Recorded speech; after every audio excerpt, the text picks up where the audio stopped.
The phone rang, and the name on the screen was Marcus, my boss. I knew what it was about before I even answered. The German engine division, the one I had poured my soul into from the ground up, was on the verge of bankruptcy. It was my project, my baby. Leo. Marcus's voice was hesitant, laced with the careful diplomacy of a man delivering bad news that was also an opportunity. The German division is about to go under. This was your project. Are you just going to let it die?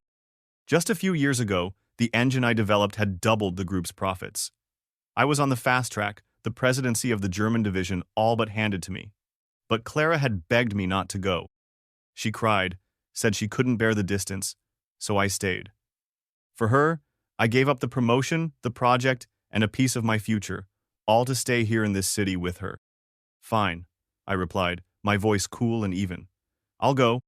There was a stunned silence on the other end, quickly replaced by thrilled relief. You finally came around? That's brilliant, Leo. Get back here, and a promotion is guaranteed. Don't you worry. Thanks, Marcus, I said, and hung up. I sat in the dark living room, the only light coming from the single, flickering candle on the birthday cake in front of me. It was 11 o'clock at night, my 25th birthday. Clara was still not home. Instead, she was all over her junior colleague Julian's Instagram story. There she was, helping him with his studies, their faces so close they were almost touching. The smile on her face, that gentle, unmistakable smile I hadn't seen directed at me in months, felt like a thorn twisting in my gut. Leo, when you turn 25, let's get engaged, she had said years ago, her eyes sparkling with a future I had foolishly believed in. We had been together since we were kids, the picture-perfect childhood sweethearts. She confessed her love for me when we were 20, vowing to stay with me forever.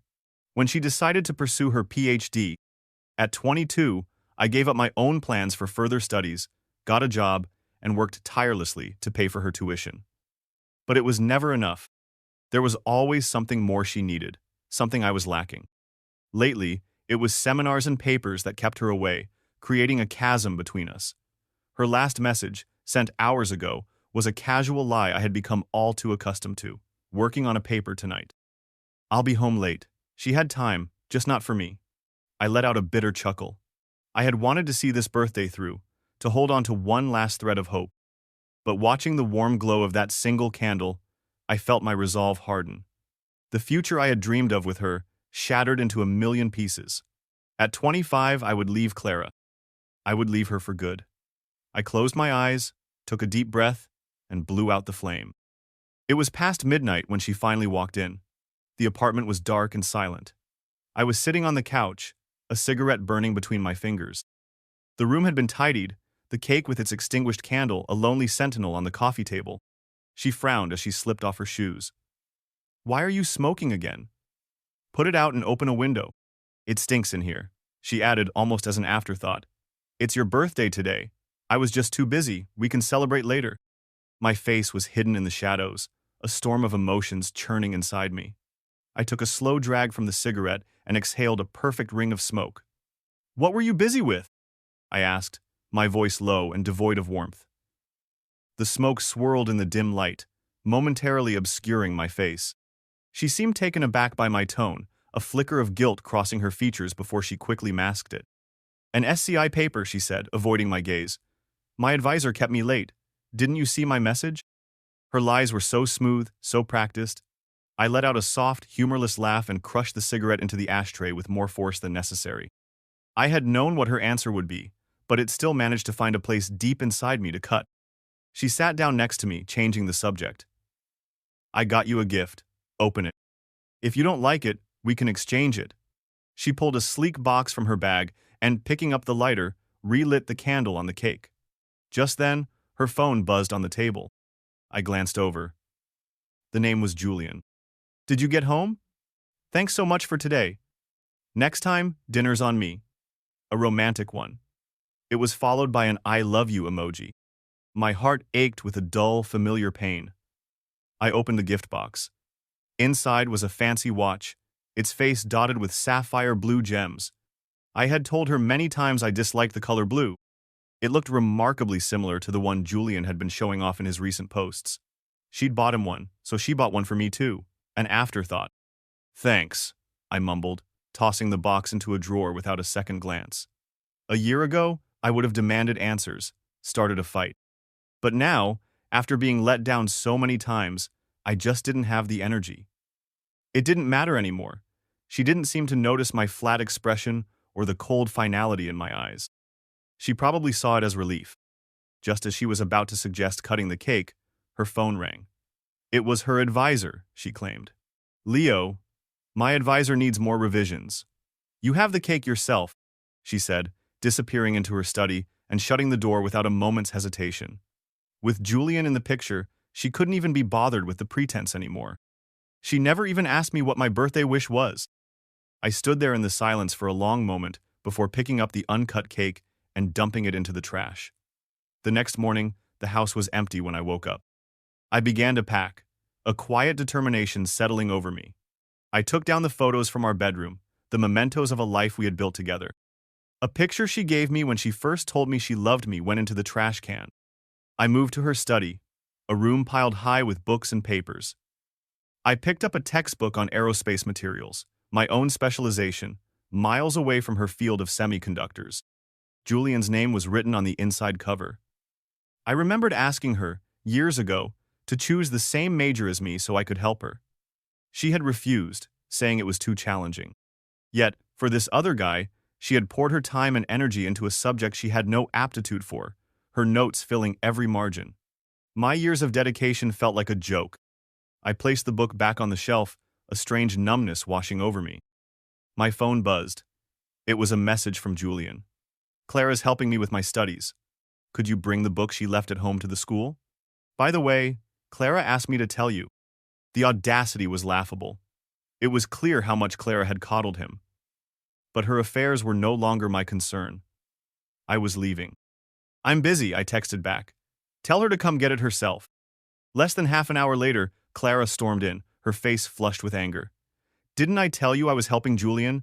You have time to pack, but you can't bring a single book? If you mess up his future, can you take responsibility for that? I just looked at her, too tired to argue. The years of effort I had poured into our relationship amounted to nothing in her eyes.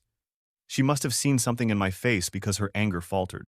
She muttered a quick apology and grabbed the book. Before leaving, she paused. Why are you packing so much? Are you going on a business trip? Throwing them out. I don't want them anymore, I said, my voice flat. She looked like she wanted to say more, but she just shut the door and left. After tossing the last of our photos, I booked a one-way ticket to Germany. Seeing the confirmation email, I took a deep breath. For the first time in a long time, I felt a sense of peace. 1 week. In 1 week, I would be gone. 2 days later, I was finishing up my work handover when my best friend Sam showed up at my door, all fired up. I had told him everything the day before. You finally came to your senses, man, he said, clapping me on the shoulder. I couldn't stand watching it anymore. You passed up that huge opportunity for her last time. Don't you dare back out now? It's settled, I said, tapping on my laptop. I'm not backing out. Sam offered me a cigarette, and to his surprise, I took it. I hadn't smoked since I started dating Clara. Realizing the weight of the moment, his tone softened. By the way, did you tell her? No need, I said. His eyes fell on the bags filled with discarded memories, and he understood. He'd been my friend since elementary school. He had seen our entire story unfold. Honestly, you're a great guy, Leo. She doesn't deserve you, he said. On your last day, I'll get all the guys together. We'll throw you a proper farewell party. I just puffed on the cigarette, silent. Growing up without a stable family, I had longed for one of my own. I had looked at the home I built with Clara and dreamed of a future that was now just ash. Look at this luggage, Sam said, changing the subject. It gets freezing in Europe. You've barely packed anything warm. Let's go buy some essentials. We were in a department store, looking at down jackets, when we ran into them. Clara was holding Julian's hand, lovingly zipping up a jacket for him. They looked like a perfect couple. Julian spotted me, and then, with a smirk, he reached out and touched Clara's cheek. She didn't pull away. As Clara went to pay, Julian swaggered over to me. Since you've seen us, I won't hide it, he said, his tone dripping with mockery. I'm officially pursuing Clara. From now on, it's a fair competition. Don't expect me to back down. Sam was about to lunge at him, but I held him back. I let out a low chuckle. Go ahead, I said, looking Julian dead in the eye. But you think you're challenging me? You haven't earned that right. His smug expression hardened. He knew my reputation, my achievements. As a fellow student in the same field, his ego was desperate to prove he was superior. Do you know why she lost interest in you? You're too rigid. You have no idea what she wants. She likes someone young, romantic, someone like me. Sam couldn't take it anymore. He grabbed Julian by the collar. You can't even hold a candle to my friend. Julian just sneered. Hit me. I dare you. Sam's fist connected with Julian's jaw, sending him stumbling to the floor. I frowned. It wasn't like him not to retaliate. Then I saw why. Clara came rushing over, her face a mask of anxious concern. She helped Julian up, then turned to me, her eyes blazing with disappointment. Leo, why did you hit him? I'm so disappointed in you. Leo's probably just jealous, Julian whimpered, clutching his face. We have been spending a lot of time together. I told you I was going to be with Julian for a while. How can you be so petty? Clara's voice was full of reproach as she fussed over Julian's supposed injuries. I didn't even bother to explain. Let's go, Sam, I said, turning away. Wait a second, Clara called out, her anger turning to surprise as she noticed our shopping bags. Why did you buy so much? We have blankets at home. They were all dirty, needed to be replaced, I said without looking back, my voice colder than I intended. She seemed to notice my thin jacket for the first time, a stark contrast to the plush one she had just bought for Julian. A flicker of panic crossed her face. If you need a down jacket, just ask me. It's not like I wouldn't buy you one. Don't be so stingy. After this week, I'll make it up to you. We'll have a proper birthday celebration, okay? I didn't answer. I just kept walking. 3 days passed. As expected, Clara didn't come home. She sent a message saying Julian's thesis was urgent and she'd be staying at school all week. I didn't reply.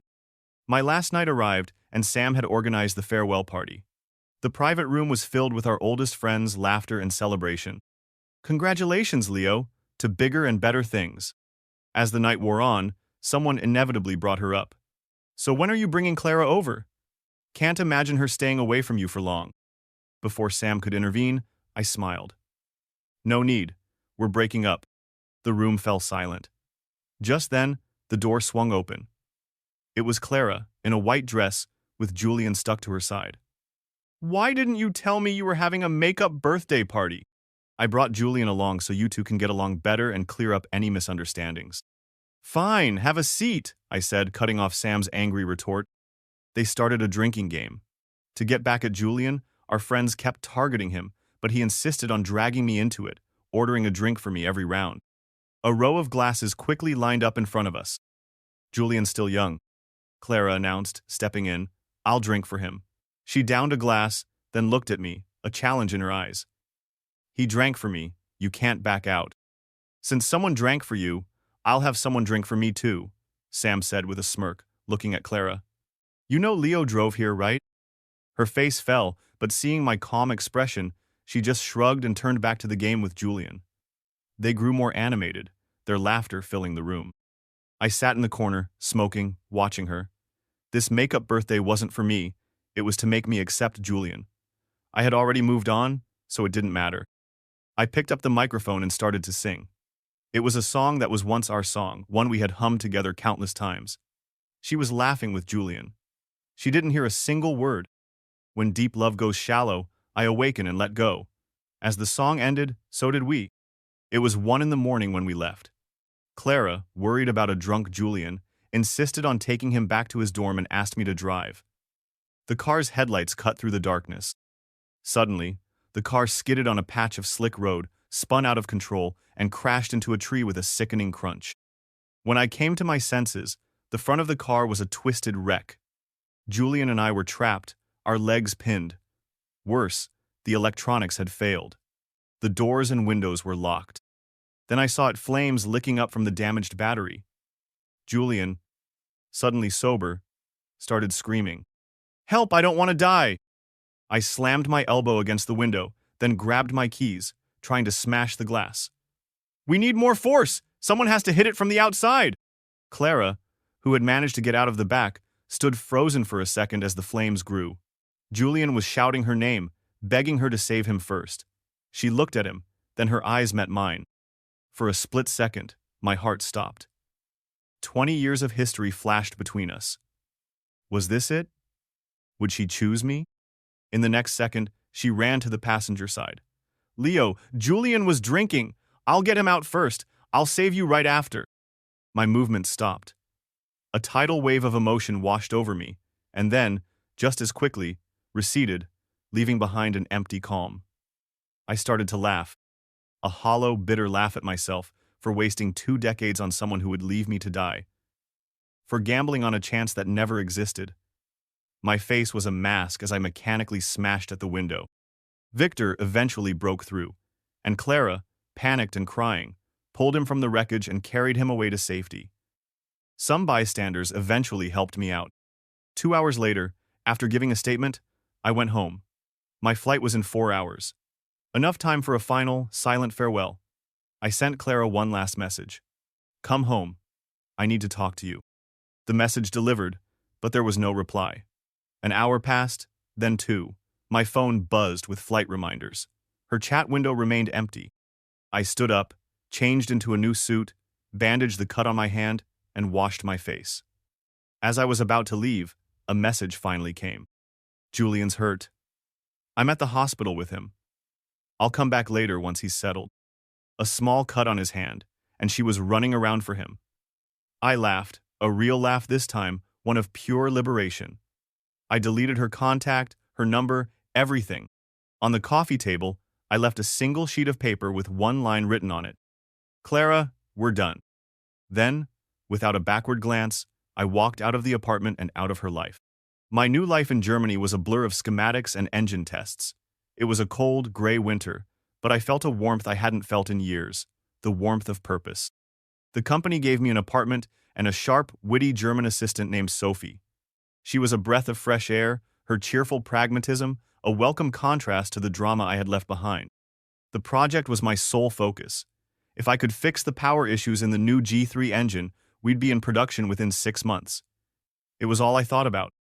One afternoon, as Sophie was leaving, she paused.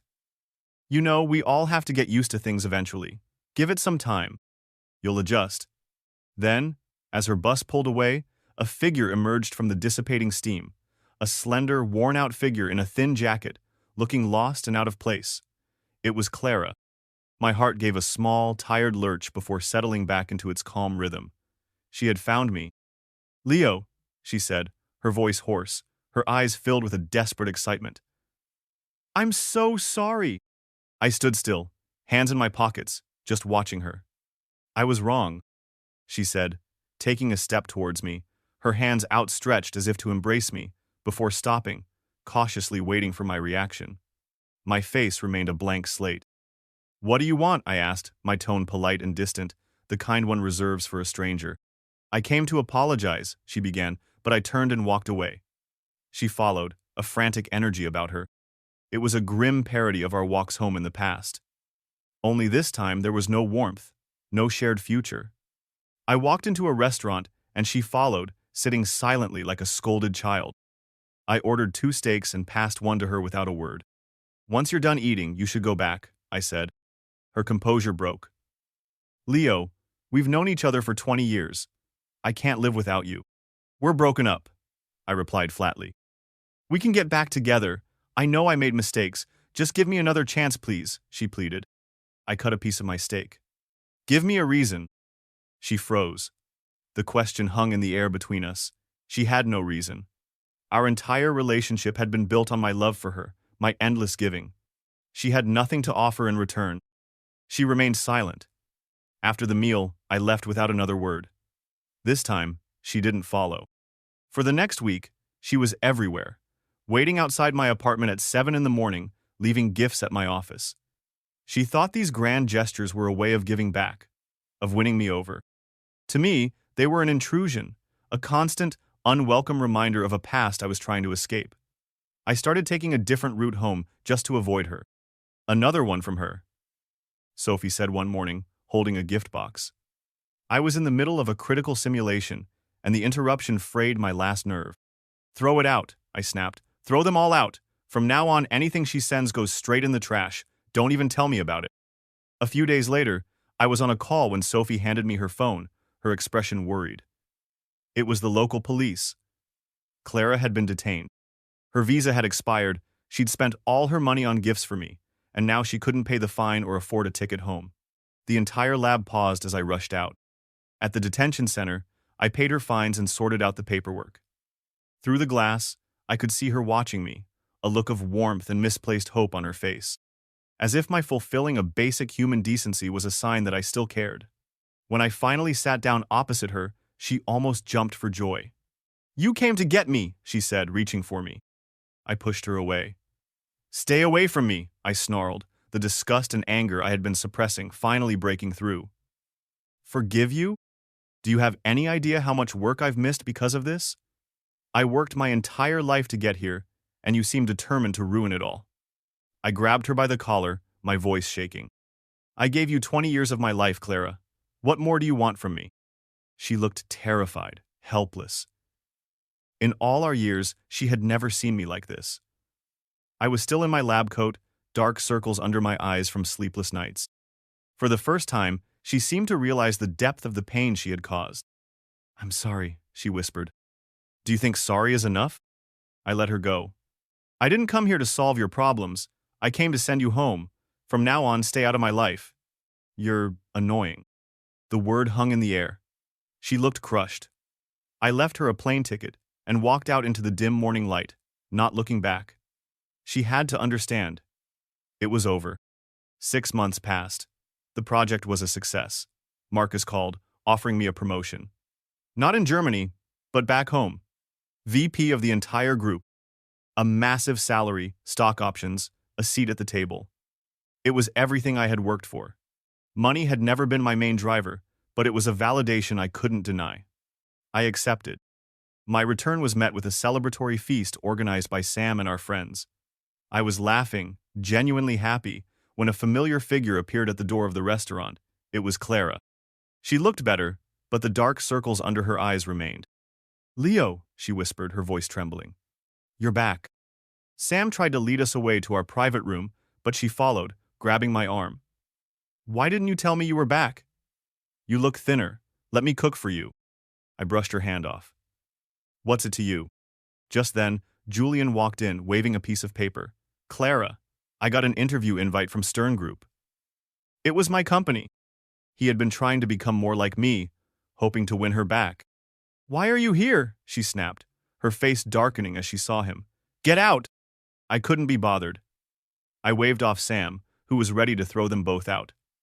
"Let them stay. Let's just eat." I was past the drama.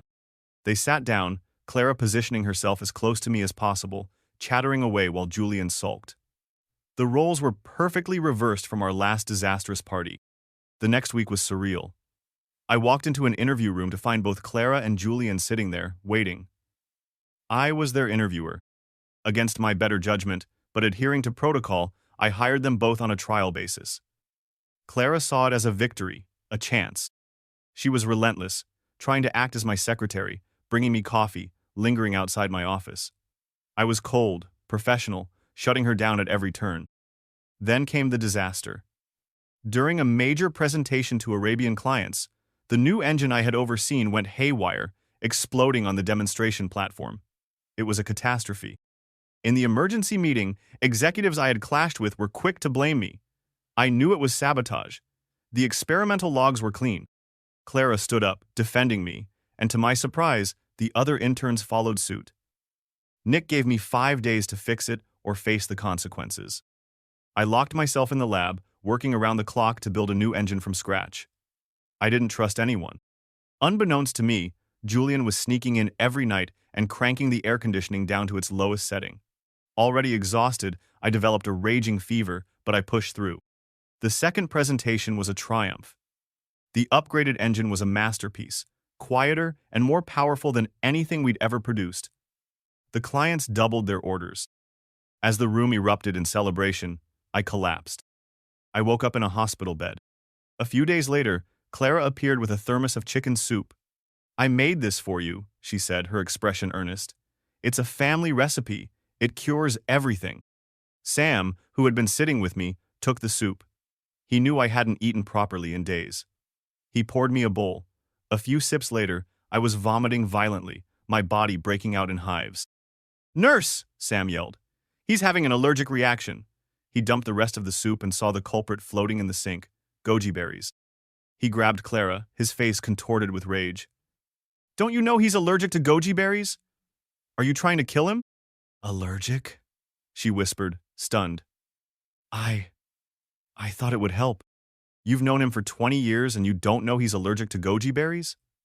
Sam's voice was incredulous. "I know that. How do you not know that?" Her face went pale. The truth hit her with the force of a physical blow. She had never truly paid attention. She knew my favorite color, my favorite movie, but the small, vital details that made me me? She was clueless, because she had never truly cared to look. She sank to her knees, sobbing, apologizing over and over as nurses rushed in. After that, she changed. She stopped hovering, stopped trying to insert herself into my life. She just worked. Quietly, diligently, she pored over weeks of security footage. One day, she found it. A clip of Julian, sneakily handling a black USB drive near the control console. She confronted him and found not only the virus-laden drive, but also my stolen medical report with all my allergies clearly listed. He had known. It was all a calculated, malicious plan. She turned him in without hesitation. Weeks after Julian was arrested, I was leaving my new apartment building when she appeared. She looked like she'd been drinking. "Leo, can you come home with me?" she slurred, her eyes red. "I am home," I said tiredly. "No, this isn't our home. The apartment by the ring road is. Remember when we bought it?" She reached for my hand. I pulled away. "Nina, what do you want? Does any of this still matter?" "I just miss you so much," she cried. "Please, just spend one more day with me. One day, and I promise I'll leave you alone forever." I sighed, looking her in the eye. "Clara, I have a girlfriend now. Her name is Sophie. What you're doing is harassment. You've already ruined one relationship. Please don't come and wreck my second one." I turned to walk away. Her face crumpled, and in a drunken, desperate move, she lunged forward and hugged my leg. "I'm begging you, Leo, please!" That was it. My patience, stretched thin for over a year, finally snapped. "Enough!" I yelled, my voice echoing in the quiet night. "Is the world only about your pain? When are you going to grow up? We are done. Even if I had to spend the rest of my life with a dog, I would never, ever choose you." The words, cruel and cold, sobered her up instantly. She let go, her spirit crushed. I broke free and walked away. But just as I reached the street, a figure leaped from the bushes. It was Julian, ragged and crazed, a knife glinting in his hand. "I'm going to take you down with me, Leo," he screamed, tackling me to the ground. He had lost everything and blamed me. He raised the knife to plunge it into my chest. "Leo, run!" Clara, in a flash of motion, charged and pulled Julian off me. Enraged, he turned on her. "Since you love him so much, you can go to hell with him." "Clara!" I screamed, as I saw a flash of silver and a spray of red. The world slowed down. Security guards swarmed, tackling Julian. An ambulance wailed in the distance. I was in a daze until I was at the hospital, watching them wheel her into surgery. "I'm so glad you're okay," she whispered to me from the gurney, her face impossibly pale. "Don't speak," I choked out, fighting back tears. "I owed you this," she said, a faint smile on her lips. "I just wanted you to love me again." She nearly died. For 3 hours, they fought to save her. When they said they were running low on her blood type, a cold dread filled me. I never imagined it would end like this. Sam sat with me, his hand on my shoulder. "The world isn't black and white, Leo. It's just shades of gray. Do your part, don't blame yourself." After what felt like an eternity, they saved her. In the months that followed, as she recovered, something shifted. The desperation was gone, replaced by a quiet acceptance. She never clung to me or spoke of the past. She just watched me in silence as I changed her bandages. Sophie, my Sophie, was there too, helping, understanding that this wasn't about love, but about clearing a debt so we could both be free. The day she was discharged, she submitted her resignation. "You can stay," Sophie told her gently. "The company understands." Clara just smiled. No, this is a personal decision. Have Leo sign it? In my office, I hesitated for a moment before signing the papers. Go on, Sophie encouraged. Say goodbye properly. Where to? I asked as she got in my car. The amusement park, she said. The park was old, but bustling with life. The moment you saved me, I told her, we were even. Live your life well, Clara. Don't carry this burden. I know, she said softly. But I didn't expect you to agree to spend the day with me. We walked, eating from food stalls, buying silly souvenirs. It was a strange echo of a life that was never really ours. As the sun began to set, she pointed to the sky. You always wanted to ride the Ferris wheel, right? This time, it's on me. Sure, I said. We boarded the old, creaking wheel. As we rose above the park, we sat in a comfortable silence. You really haven't changed, she said finally, a small laugh in her voice. When I first moved to your neighborhood, you were building rockets in the sand and completely ignored me. Really? I chuckled. Yet you still spoke to me. Because it started raining, she said, and I happened to have an umbrella. We looked at each other and laughed, a genuine, shared laugh. Then her eyes filled with tears. I didn't move. Those days were gone, and they weren't coming back. I still love you, Leo, she said, her voice clear and steady over the wind. I nodded. I know. But I've come to terms with things, she continued. I've grown up now. I need to own up to my mistakes. The ride ended. The dream was over. I'm moving to a new city, she said as we walked to the gate. I won't bother you again. I wish you all the happiness. She got on a bus and waved as it pulled away. Goodbye, Leo. Yeah, I whispered to the empty space where the bus had been. Take care. And just like that, she was gone. The regret and tension that had defined so much of my life drifted away on the wind. I took a deep breath. It was time to start my new life. Time flew. Autumn came again. My work thrived, and my relationship with Sophie blossomed into something beautiful and strong. A year after that last goodbye, on my 26th birthday, we got married. The party was full of laughter and joy. I kissed my wife, my heart full. Doing the birthday and wedding at the same time, Sam joked. Only needs one gift, smart man. Just then, a delivery arrived. A small, square package. Who's it from? Sophie asked. I opened it. Inside was a simple cake. There was no name, just a short message written in familiar icing. Happy 25th birthday, Leo.